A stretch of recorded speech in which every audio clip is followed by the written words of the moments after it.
குரு பிரம்மா குரு விஷ்ணு குருதேவோ மகேஸ்வரா குரு சாட்சாத் பரபிரம்மா தசம்சி குருவே நமக. மகர ராசி அன்பர்களுக்கு இனிய புத்தாண்டு நல்வாழ்த்துக்கள். இந்த வருஷம் மகர ராசிக்கு 4 கிரக பயிற்சிகள் நடக்க போகுது. அது பார்த்தீங்கன்னா இந்த 2025 மகர ராசிக்கு நல்ல மாற்றத்தையும் முன்னேற்றத்தையும் கொடுக்கக்கூடிய காலகட்டமாக இந்த மகர ராசிக்கு இருக்க போகுது. அது எப்போ பயிற்சி ஆகிறார் அப்படின்னு கேட்டிங்கன்னா, உங்களுக்கு 18/5/2025 ராகு பகவான் கேது பகவான் பயிற்சி ஆகிறார். அது மட்டும் இல்லாமல் இந்த 15/5/2025 உங்களுக்கு குரு பகவான் அப்படிங்கிறது 5ஆம் இடத்துலேருந்து உங்களுக்கு 6ஆம் இடத்துக்கு போறாரு. அப்புறம் பார்த்தீங்கன்னா 29/3/2025 உங்களுக்கு ராசிக்கு சனி பகவான் அப்படிங்கிறது உங்களுக்கு 3ஆம் இடத்துக்கு போறாரு. அப்போ பாதச்சனியிலிருந்து நிம்மதியாக உட்காரலாம் அப்படிங்கிற ஒரு நிமிஷம் அப்படிங்கிறது மகர ராசிக்கு இருக்க போகுது. பாருங்க, இது வரைக்கும் வாழ்க்கையில போராட்டத்தை மட்டுமே சந்திக்கக்கூடிய ராசி மகர ராசி. பாருங்க, எங்க கஷ்டம்னா சொல்லி மாளாத அளவுக்கு பல பிரச்சனைகளும் பல வேதனைகளும் சந்திக்கக்கூடிய ராசியா உங்களுக்கு இருக்க போகுது. பாருங்க, அந்த மகர ராசி எப்பவுமே பார்த்தீங்கன்னா நேர்மையாக நியாயமாக செயல்படணுங்க. பாருங்க, அந்த செவ்வாய் பகவான் உச்சமானாலே அந்த சீருடை பணியாளர் இருப்பாங்க. அப்போ சீருடை பணியாளர் அப்படிங்கிறது பர்ஃபெக்டாக நியாயமாக நேர்மையாக செயல்படக்கூடிய தன்மை இருக்க போகுது. அங்கே பாருங்க, அங்கே செவ்வாய் உச்சமாகும் போது அந்த குரு பகவான் நீச்சமாகிறாரு. அப்போ அந்த குரு பகவான் நீச்சமாகும் போது அந்த பொருளாதார பிரச்சனையை அதிகமாக சந்திக்கக்கூடிய ராசியும் அந்த மகர ராசியாக தான் இருக்கு. நம்ம எவ்வளவு சம்பாதிச்சாலும் நம்ம கையில் காசே நிற்க மாட்டேங்குது. அப்படி என்னதான் பண்ணாலும் கூட நமக்கு என்ன பண்ணாலும் தேவையில்லாத செலவு எதுவும் இல்லை, இருந்தாலும் நம்ம கையில் காசு நிற்க மாட்டேங்குதே அப்படிங்கிற ஒரு எண்ணம் இந்த ஜாதகத்தில் இருக்கிறதுக்கான வாய்ப்புகள் இருக்க போகுது. பாருங்க, அந்த குரு பகவான் உங்கள் ராசியில் நீச்சம் இருந்தாலும் நம்ம கௌரவமாக செயல்பட வேண்டிய சூழ்நிலைக்கு தள்ளப்படுவோமே. அவனுக்கு அப்பவுமே கௌரவமாக இருக்கிறதுக்கான காலகட்டமாக இந்த வரக்கூடிய காலகட்டம் இருக்க போகுது. பாருங்க, உங்களுக்கு ராசியாதிபதி அப்படிங்கிறது உங்கள் ஜாதகத்துக்கு பயிற்சியாகி 3ஆம் இடத்துக்கு போகிறாரு. அப்போது வாழ்க்கையில் முயற்சி அப்படிங்கிறது நீங்கள் செஞ்சீங்கன்னா அது நிச்சயம் ஜெயிக்கக்கூடிய காலகட்டமாக இருக்க போகுது. பாருங்கள், உங்கள் பாதச்சனியிலிருந்து வெளியே போகிறாரு. அப்போது உங்களுக்கு இப்போ நிம்மதியாக வாழக்கூடிய தன்மை வரக்கூடிய காலகட்டமாக இருக்குது. அது 29/3 நிம்மதியான லைஃப் அப்படிங்கிறது அடுத்து 30 வருஷத்துக்கு இருக்க போகுது. பாருங்கள், பெரிய கஷ்டம், பெரிய மலையை தூக்கி சுமந்துட்டுக்கிறீங்க அந்த மாதிரி ஒரு ஃபீல். நம்ம என்ன கஷ்டப்பட்டாலும் எந்த கஷ்டத்துலேயும் ஒரு பலன் இல்லையே அப்படின்னு நினைக்கிறதுக்கான தன்மை கூட இருக்கு. பாருங்க, அந்த ராகு பகவான் அந்த 3ஆம் இடத்துல இருக்கும்போது நீங்க முயற்சினா சொல்லி மாளாத அளவுக்கு முயற்சி பண்ணியிருப்பீங்க, அதுல எந்த ஒரு பலனுமே இருந்திருக்காது. பாருங்க, அந்த 11ஆம் இடத்துல உங்களுக்கு குரு பகவான் பார்க்கவே இல்லை, லாபம் அப்படிங்கிறது மிக குறைவாகவே இருந்திருக்கும். அந்த சனி பகவான் அந்த 2ஆம் பார்வையிலிருந்து 10ஆம் இடத்தை பார்த்துட்டே இருந்திருப்பாரு. அப்போ அந்த 10ஆம் இடத்தை பார்க்கும்போது எந்த ஒரு லாபமே இல்லையே அப்படின்னு ஒரு சூழ்நிலைக்கு தள்ளப்பட்டிருப்பீங்க. பாருங்க, அந்த குரு பகவான் அப்படிங்கிறது 12ஆம் இடத்து அதிபதி 5ஆம் இடத்துல நிற்கிறாரு. அப்போ 5ஆம் இடத்துல நிற்கும் போது தான் இந்த குழந்தைக்காக அதிகமாக செலவு பண்ண வேண்டிய சூழ்நிலைக்கு தள்ளப்பட்டிருப்பீங்க. பாருங்க, 5 வருஷமா 3 வருஷமா திருமணம் ஆகி கூட குழந்தை இல்லையே அப்படின்னு நினைச்சு அதிகமாக செலவு பண்ண வேண்டிய சூழ்நிலைக்கு தள்ளப்பட்டிருப்பீங்க. பாருங்க, உங்களுக்கு உங்க ராசிக்கு குரு பகவான் அப்படிங்கிறது 6ஆம் இடத்துக்கு போறாரு. அப்போ 6ஆம் இடத்துக்கு போய் தான் உங்க ராசிக்கு 12ஆம் இடத்தை பார்ப்பாரு. அப்போ அந்த குரு பகவான் அந்த 12ஆம் இடத்தை பார்த்துட்டாலே சுப விரயம் மட்டுமே நிகழக்கூடும். அதனால அந்த குரு பகவான் பயிற்சிக்கு அப்புறம் 100% உங்களுக்கு குழந்தை சார்ந்த விஷயம் நல்லபடியாக ஒரு மாற்றத்தை கொடுக்கும். பாருங்க, உங்க ராசிக்கு அந்த சனி பகவான் அப்படிங்கிறது 2ஆம் இடத்திலிருந்து 3ஆம் இடத்துக்கு பயிற்சி ஆகிறார். அப்போ அந்த 3ஆம் இடத்துக்கு பயிற்சி சனி பகவான் பிடியிலிருந்து நீங்க வெளியே வர போறீங்க. அப்போ நீ வரக்கூடிய காலகட்டம் எல்லாமே அடுத்த 30 வருஷத்துக்கு மேலும் மேலும் நல்லா முயற்சியும் முன்னேற்றத்தையும் கொடுக்கக்கூடிய காலகட்டமாக இருக்கு. பாருங்க, உங்க ராசிக்கு உங்களுக்கு 9ஆம் இடத்துல உங்களுக்கு கேது பகவான் நிற்கிறதுனால ஒரு தடை தாமதத்தை சந்திச்சுட்டே இருக்கிறீங்க. நம்ம எவ்வளவு முயற்சி எடுத்தாலும் அந்த முயற்சி அப்படிங்கிறது கடுகளவுக்கு தான் ஒரு முன்னேற்றம், எந்த ஒரு பெருசா முன்னேற்றம் இல்லை அப்படிங்கிற ஒரு வருத்தத்திலேயே சந்திச்சுட்டு இருப்பீங்க. பாருங்க, அந்த குரு பகவான் 6ஆம் இடத்துல போய் நிற்கும் போது தான் கடன் அப்படிங்கிறது படிப்படியாக குறைய காலகட்டம். அது எப்படி கடன் ஆச்சுன்னா வேலையை செய்யும் போது தான், ஒரு தொழில் செய்யும் போது தான். பாருங்க, ஒரு வேலைக்காக முயற்சி பண்ணியிருப்பீங்க, அந்த வேலைக்கு அதிகமாக பணம் கட்டித்தான் சேர வேண்டிய சூழ்நிலை. ஒரு 5 வருஷம் 3 லட்சம் 5 லட்சத்தை நம்ம 5 வருஷத்துக்குள்ள கட்டணுங்கிற எண்ணத்தில் நம்ம முயற்சி எடுத்திருப்பீங்க, அதில் கட்டக்கூடிய வாய்ப்பு மிக குறைவு.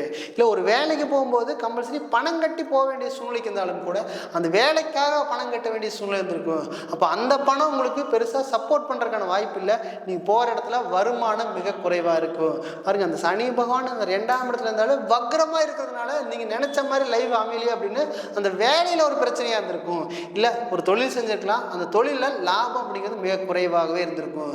பாருங்க, அந்த சனி பகவான் அந்த வக்ரமாக இவங்க 11ஆம் இடத்தையும் பார்க்குற போது அங்கே லாபங்கிறது சுத்தமாகவே இருந்திருக்காது.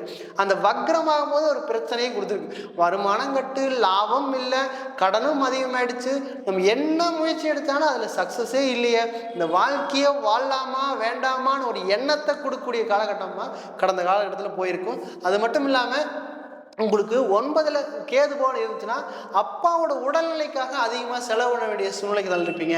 பாருங்க, அப்பா நல்லா இருப்பாது, திடீர் உடம்பு சரியில்லை அப்படின்னு சொல்லிக்கலாம். அது உடம்பு சரியில்லைக்காக பல லட்ச ரூபா செலவு பண்ண வேண்டிய சூழ்நிலைக்கு தள்ளப்பட்டிருப்பீங்க.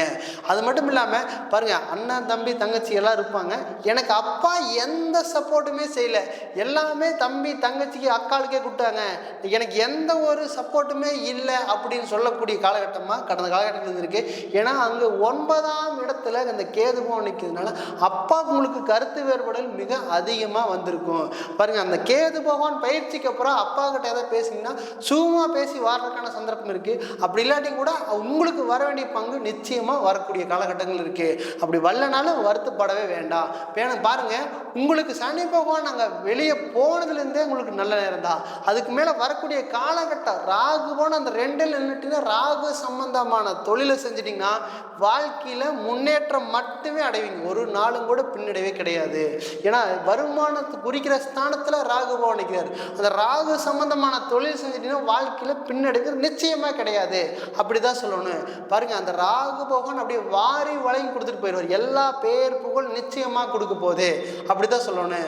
பாருங்க, அந்த 9ஆம் இடத்துலேருந்து திடீர் அதிர்ஷ்டத்தை கொடுக்கக்கூடிய இடம் 8ஆம் இடம் தான்.